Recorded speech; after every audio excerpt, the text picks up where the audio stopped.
dalam masa yang sama, ada yang hantar saya itu kan, ni fitnah juga, menjawab Syahidan Kasim juga. Kenapa kita strict dalam benda ni? Kita nak sebar berita boleh, nak siar berita boleh, terpulang. Tadi pun saya baca Malaysia Kini punya berita tentang prestasi Anwar Ibrahim yang tidak memberansangkan. Ada je keluar berita, tetapi jangan fitnah. Baru-baru ni tersebar lagi fitnah. Cuma itulah Menteri Pelajaran ni agak lambat buat kerja. Tu je lah saya boleh komen Menteri Pelajaran lambat. Kalau tengok Lim Guan Eng hari tu sebut je terus aman pasal isu Li Chimping. Yang ni Menteri Pelajaran lambat sikit buat kerja. Fadlina akhirnya menyaman Harakah Delhi dan juga MP Jasin kerana kenyataan beliau berkenaan dengan tidak boleh takbir. Dakwaan fitnah, Fadlina tuntut 500,000 dari MP Jasin Harakah Delhi. Kenapa 500,000 YB? Patutnya 10 juta. Fadlina memberi ahli parlimen Jasin, Zulkifli Ismail dan Harakah Delhi 48 jam untuk membayar 500,000 atas dakwaan fitnah. Ini atas tuduhan Menteri Pendidikan mengarahkan sekolah di seluruh negara tidak bertakbir dan membaca kunut nazilah semasa Minggu Solidariti Palestin. Fitnah, tuan-tuan. Tapi disebarkan. Ahli Parlimen Nibong Tebal itu mengemukakan tuntutan kepada Ahli Parlimen PAS dan lidah rasmi parti itu pada surat peguam semalam berhubung artikel Harakah Delhi bertajuk ajaran siapa tak boleh tabir di sekolah. Nah, dia guna alasan. Okay, dia kata itu ada tanda soalan. Jadi tanda soalan tak ada masalah lah, dia kata. Tanda soalan tak ada masalah. Bukannya kita menuduh, dia kata. Ajaran siapa? Kita bertanyakan soalan tersebut. Tetapi apa yang silapnya yang mereka lakukan adalah mereka tidak lupa kepada ucapan yang dikemukakan oleh MP tersebut berkenaan dengan perkara ini, berkenaan dengan dakwaan ini. Dia ada satu ucapan di mana apa orang kata MP Jasin ini bercakap mengenai tuduhan tersebut. Baik, ini adalah berita tersebut di dalam Harakah Delhi. Ajaran siapa tak boleh takbir di sekolah. Okey.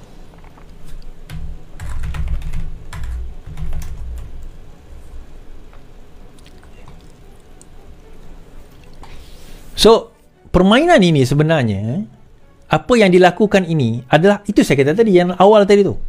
Berjayanya mereka memain kebencian. Berjayanya mereka memain virus perpecahan. Orang tak cakap pun benda itu, tuan-tuan. Tapi diorang sebarkan. Dan benda ni disebarkan dalam kadar yang rampant tau. Sampai kadang orang kata, inilah kerajaan pro-aksionis. Yang ni macam tu, macam ni. Yang tak boleh dan sebagainya, dia kata. Ini adalah satu perkara yang tak patut dilakukan. Benda tu dah disebar. Sehingga kan ada satu, apa orang kata, satu cikgu yang viral sendiri mengatakan, oh, ini adalah betul ni. Betul ni. Dia yang telah menyatakan demikian. Dah tersebar, tuan-tuan. Jadi bila dah tersebar, benda tu dah disebarkan seolah benda itu ya atas arahan kementerian, atas arahan menteri. Jadi dah jadi satu fitnah. Baik, itu yang berlaku, tuan-tuan. So, kita bila disebut tadi tentang apa orang kata fitnah, dia kata tak boleh, ini sekat dan sebagainya. Adakah itu menyekat? Itu soalan saya. Adakah itu menyekat atau sebenar hakikat itu adalah fitnah yang dipercayai dan akhirnya dia kesan dia kepada kita. Kesan dia kepada kerajaan. Orang lebih mudah percaya kebencian. Kalau kita kutuk orang, tuan-tuan, itu cepat famous. Itu cepat orang percaya sebab rasa panas hati. Kalau kita hina, kita kutuk, kita fitnah, itu mudah, itu cepat. Tapi kalau kita terangkan fakta, susah. Tapi ada yang percaya. Ada cikgu yang percaya. Cikgu ni viral, cikgu viral tu percaya bahawa sebenarnya ada juga pendakwah percaya tak boleh takbir. Ni, menteri dah saman, tuan-tuan. Tu terpulang kepada MP Jasin nak buktikan nanti kat mahkamah. Dia nak menang senangnya, dia buktikan bahawa memang ada. Kementerian telah mengeluarkan perkeliling dan arahan tidak boleh bertakbir, tidak boleh bersolidariti, tidak boleh angkat bendera, tidak boleh kunut nazilah di mahkamah nanti. Dia kena tunjuklah. Selain daripada itu, dia akan jadi fitnah. Cerita fitnah ni, tuan-tuan. Ni orang pas ke? Malaysia dijangkiti virus perpecahan, kata Sultan Ibrahim. Wow. Virus perpecahan. Tuanku Sultan ni tengok saya punya live VPN tuan. VPN. Hashtag VPN. Okey, sambil saya baca ni boleh tak tuan-tuan? Hashtag VPN pas tepu. Hashtag VPN tuan-tuan. Virus perpecahan. Sultan Johor dan bakal yang di-Pertuan Agong kata. Sultan Johor, Sultan Ibrahim Amiruddin Sultan Iskandar hari ini bertitah keutamaan baginda sebagai ketua negara menjaga kepentingan 33 juta rakyat Malaysia dan bukan hanya wakil 220 orang wakil rakyat. Sultan Ibrahim bertitah pemilihan baginda sebagai Yang di-Pertuan Agong bukanlah satu kenaikan pangkat tetapi tambahan tanggungjawab. Saya merasakan negara ini telah dijangkiti satu virus yang pernah saya sebutkan dahulu, iaitu virus perpecahan. Virus ini berpunca daripada pemimpin politik bersikap berbalah, caci mencaci, menabur fitnah, memecah perpaduan rakyat demi mengejar kuasa dan kedudukan demi kepentingan diri sendiri, kata Sultan Ibrahim. Justru baginda menyeru semua pemimpin agar bertolak ansur dan hormat menghormati untuk meningkatkan kemakmuran serta kesejahteraan hidup. Majlis Raja-Raja dalam mesyuaratnya ke-263 telah memilih Sultan Ibrahim sebagai Yang di-Pertuan Agong ke-17 bagi tempoh 5 tahun bukat kuasa 31 Januari 2024. Virus Perikatan Nasional, virus pembangkang ni tuan-tuan, disebut sendiri oleh Yang di-Pertuan Agong, bakal Yang di-Pertuan Agong Sultan Johor. Dan saya orang kata apa? Saya bawa benda ini sebagai VPN, virus Perikatan Nasional. Kenapa virus tuan-tuan? Kenapa virus? Ini perkara yang diorang tak faham. Diorang kata kami PAS adalah parti yang bersih. Kami adalah parti yang tidak ada terpalit dengan rasuah. Dia bukan tak terpalit dengan rasuah tuan-tuan. Isunya adalah dia pandai simpan.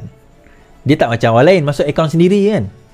Tak macam ada setengah parti tu masuk akaun sendiri. PAS bijak, PAS licik kan? So dia tahu benda ni. Apa khabar Sanusi? Sanusi apa khabar? VPN. 2 bekas pegawai didakwa MB Kedah tidak lagi boleh membungkam.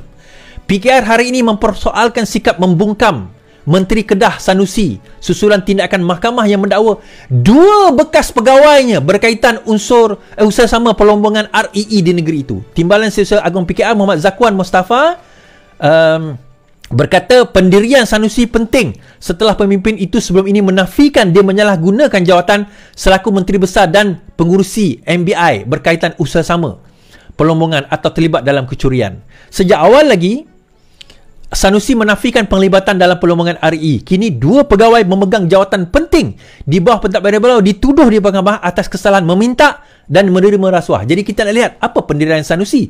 Soalannya, adakah beliau mengetahui kegiatan kedua pegawai tersebut? Sekiranya dia tidak mengetahui tindak tanduk 2 pegawai beliau, maka itu menunjukkan Sanusi tidak cekap dalam soal pentadbiran. Semalam, bekas Setiausaha Politik Sanusi Muhammad Hilmi Abdul Wahab didakwa di Mahkamah Seksyen Kuala Lumpur atas 2 pertuduhan meminta dan menerima suapan berkaitan perlombongan REE di sekitar negeri itu pada Julai lepas. Muhammad Hilmi mengaku tidak bersalah. Bagi pertuduhan pertama, dia didakwa minta suapan berjumlah RM250,000 daripada pengarah syarikat REE Liana Maman atau Khalid melalui Syed Muhammad Sid Aluvi. Ia sebagai dorongan bagi tertuduh yang ketika itu adalah setiausaha politik kepada Sanusi membantu syarikat berkenaan mendapat kelulusan permohonan lesen perlombongan dan lesen penjelajahan REE di sekitar Kedah. Sementara itu, bekas ketua eksekutif CEO MBI Malaysia, Menteri Besar Incorporated yang dipengerusikan oleh Sanusi sendiri iaitu Muhammad Sobri Osman mengaku tidak bersalah di Mahkamah Seksyen Al-Awsat semalam terhadap 2 pertuduhan meminta dan menerima rasuah berjumlah kira-kira 12 juta ringgit.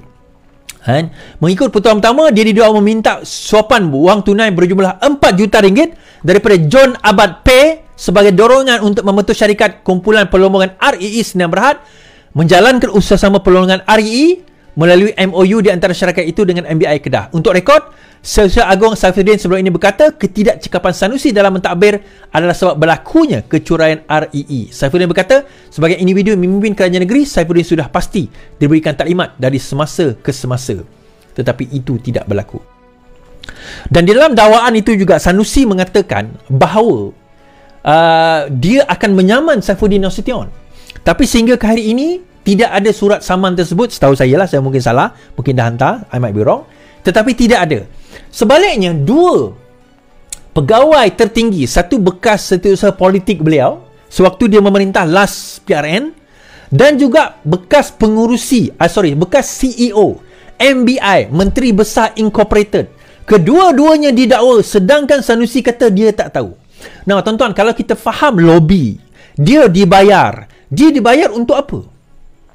Kenapa bayar setiausaha politik? Kenapa bayar CEO MBI?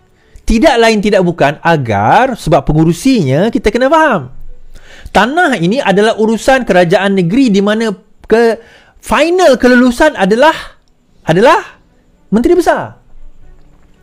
MBI di bawahnya pengurusinya Menteri Besar. So, bila duit itu dibayar, soalan kita, adakah Sanusi tak tahu? Adakah Sanusi tak dapat? Adakah Sanusi tidak meneliti perkara tersebut atau tak aware? Adakah Sanusi berani untuk menyatakan saya tak tahu? Ini semua orang bawah saya yang buat? Sebab kalau dia berkata demikian, maka menunjukkan dia tidak cekap dalam pentadbiran. Sehingga rasuah boleh berleluasa di bawah hidung dia sendiri, di dalam rumah dia sendiri. Tuan-tuan pakai kopiah, tuan-tuan. Pakai kopiah belum tentu dia tak terima. Belum tentu. Virus Perikatan Nasional, VPN. So, apa jawapan Sanusi sekarang tentang perkara ini? Apa penjelasan Sanusi? Di mana Sanusi? Kalau sebelum ini laju je dia membuat ni tau, membuat kenyataan, membuat statement, buat ceramah ni dekat Kemaman ni tengah pilihan raya kan. Tengok ceramah, hentam. Ni dah modal ni, tuan-tuan. Pas nak bercerita tentang integriti apa? Sampaikan, takutnya dia orang ni, sampaikan dia kena letak Menteri Besar Terengganu bertanding dekat Kemaman, tuan-tuan. Takutnya pas sekarang ini. Dan satu hal lah, kedua nama. Dia orang risau disebabkan janji yang tak dipenuhi di Kemaman tempoh hari, di Terengganu, bukan Kemaman saja. Mereka risau lepas ini mereka akan kalah dalam pilihan raya di Kemaman. Kalau kalah itu, tuan-tuan, dahlah 4 orang melompat. 4 orang dahlah melompat daripada Perikatan Nasional. Kalau kalah dah jadi 5, tuan-tuan. Mana cukup jumlahnya?